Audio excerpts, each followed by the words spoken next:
Welcome back to the Tech Shack, to a different kind of video, because today we have another review sample. This one sent in by UeeVii. I'll put the brand up here. Alright, it's another set of CPEs. Now, I have deployed a bunch of CPEs in my professional career. I've deployed a bunch of them on this channel. My biggest gripe with them has always been the smaller form factor CPEs like this one usually only offer a 100 megabit port and only like 300 to 400 megabits wireless transmission. To step up to 800 to gigabit wireless transmission and offer a gigabit port, you usually have to spend a ton of money on something like this by UeeVii that's still kind of ugly and kind of big, or you have to step up to something like this by TP-Link, which is fairly cheap but absolute eyesore. It's basically a satellite dish on the side of your house. During editing, I realized TP-Link refreshed their CPE line under the Omada name and now offer what I have been looking for. The CPE820 specs in the 510 body. I will have to give that one a try soon.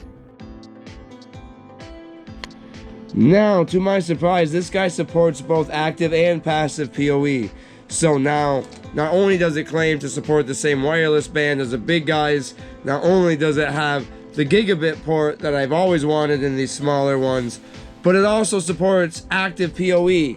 Alright, all the other ones were passive only, so anytime I used them with an active PoE switch, I either needed its own passive power adapter or I had to get one of those little inline converters. But this is really cool. Alright, so these guys keep getting even better and better and better. Okay, so not only is it the form factor I've always wanted, with the speed I've always wanted, and the gigabit capable ports with PoE plus active PoE, so you don't need a passive injector. It will work with your PoE switch. Alright, you don't have to do all this to pair them. Now, yes, if you have some VLAN settings and some fancy stuff that you have to do, some security stuff, you might have to go in here and manually configure them. But if all you want is a basic point-to-point bridge, you literally just put them on the same channel, pair them together, let them sit here close, and they just link up. It is that simple.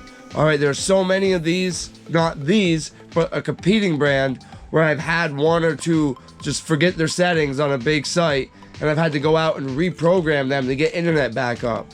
With these, if that happened, which I can't even see it happening just because of the way the channel and the pairing mode works, you would literally just have to go in and make sure they're both on the same channel and repair them, and you're done. This is literally the CPE I've always wanted. One eternity later. Alright, so I actually had to switch to my phone from the GoPro because the phone actually has a little bit better flash for low light. Alright, that's because I've been at this all day. I wanted to love this thing. Now, this was advertised at basically having the range and the speed of this guy, but in the smaller form factor of this. Now, as you see, I went out of my way, spent all day. I put it on a pole here, you can barely see, but it is pole mounted, cable's been buried. Right, I was so excited to get it running. Line of sight to the house, like it's 10 o'clock at night. And then this guy's right here. It is 150 feet away, maybe 200 feet at most. It says it has excellent signal, which it does, and even in perfect line of sight, you're only gonna get 100 megabits sequential back and forth to my server, no matter what I do. I literally have a job we did last summer where we did a dozen competitor CPEs and like 25 access points for over 125 acres of Wi-Fi last year on one job. All right, I've deployed tons of these things. All right, and I feel kind of misled now. I will say I do absolutely love the fact that it is power over Ethernet through like active PoE, not just passive. Most of the other CPEs are just passive, and I love the instant pairing. All right, the problem is, don't advertise this as something else. Now again, if you're just doing like a command line, like a terminal speed test, ping test, it might say you're getting 400 megabits. But when you actually, like, even a few feet apart, try and drag and drop a file, even plugged into the gigabit ports, even with the switch telling me it's negotiating to that CPE at a gigabit, what you're gonna get is 100 megabit or 10 megabytes per second file transfer.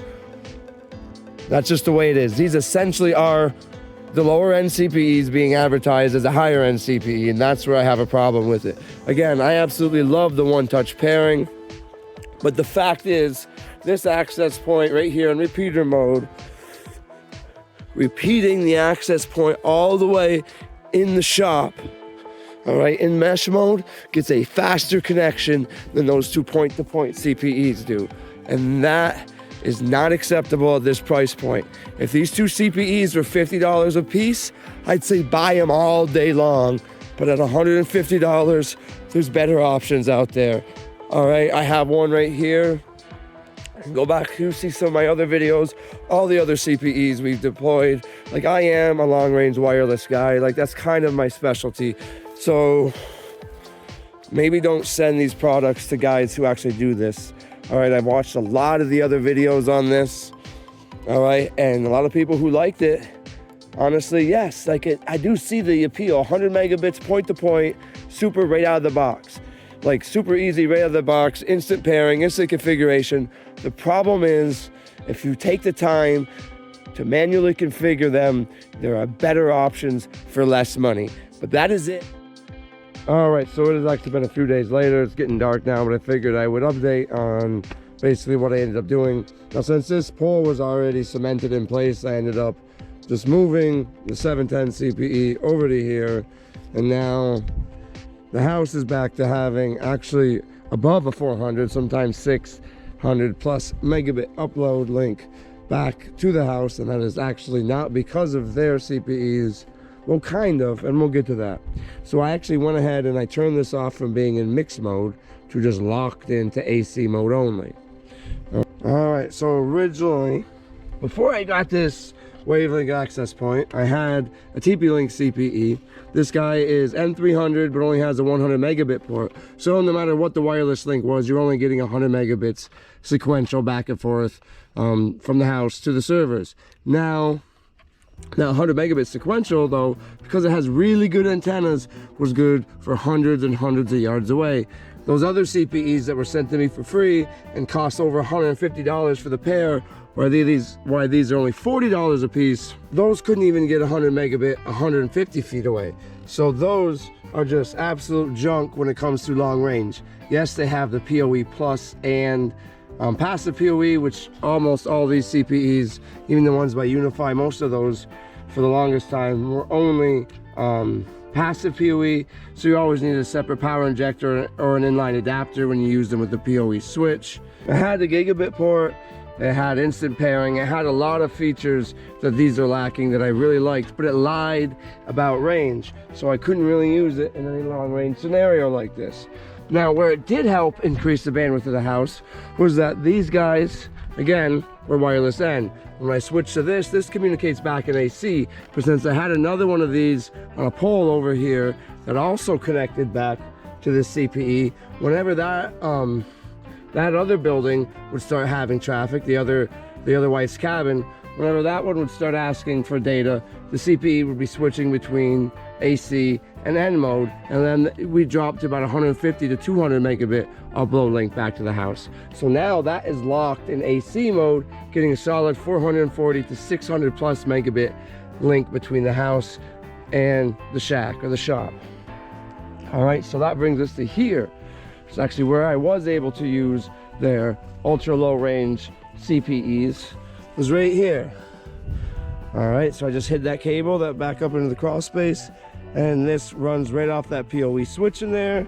And the only reason why I didn't just reuse these is because this was already paired, and since this was set to talk to a CPE820, I'd had to reset the pair of these and reconfigure them, and I could just drop this in and use the existing cable and just point it this way. And then I just swapped out my other TP-Link CPE that can, actually run Wi-Fi for several kilometers with this guy. And right here, we're only getting 150 megabit. I kid you not, 150 megabit. And that's even with my phone connected to it. As you walk away from it, you can actually watch the speed just drop. The Wi-Fi antennas in these are absolutely terrible. They're worse than even standard Wi-Fi. They just put like the worst rated Wi-Fi antennas in a CPE enclosure and called it a CPE. Like, again, I like the power over Ethernet. I like the auto configuration. Or like all the features that it has, but unfortunately, the range is the one feature that it lies about. That is absolutely terrible. And again, the only reason why I use these CPEs is because these cables are already in place, because this one actually goes all the way around over here to the other wife's cabin. Otherwise, yeah, I'd honestly be better off putting this on the back of the cabin, one of these on the back of the cabin, and the other one on the back of the tech shack, and then giving it its own dedicated 100 megabit sequential link. But realistically, that thing nothing in there ever hits the server. It's only using the internet, and these would only be limiting it to 100 megabit for the internet anyway. And the house has a 600 megabit uplink now, so it can spare the 150 back here since our internet is only 300. So the bandwidth between the main building and the shack exceeds what our ISP is, our Starlink ISP, which is peaks like at 325, I think is the most I've ever seen, maybe 335. So the house is getting the full internet, and then the cabin is getting, you know, 150 megabits when it used to get 100. So everything did get a little bit of a speed boost, but not the way I was hoping. And this is probably not the review they were hoping I would make, but I'm sorry. With these guys being $40 each, or a pair for 80, or there's bigger 710s that can actually do gigabit at close to 5 kilometers, are only $80 a pair. And then if you want this smaller form factor and faster speeds, closer to a gigabit, you can spend a lot more money on UeeVii. But $150 for these guys, there is 10 times better for way more money, and there's even 10 times better for way less money. You're just gonna give up active PoE and instant pairing. But that is it for this low quality video. I will see you guys in the next one.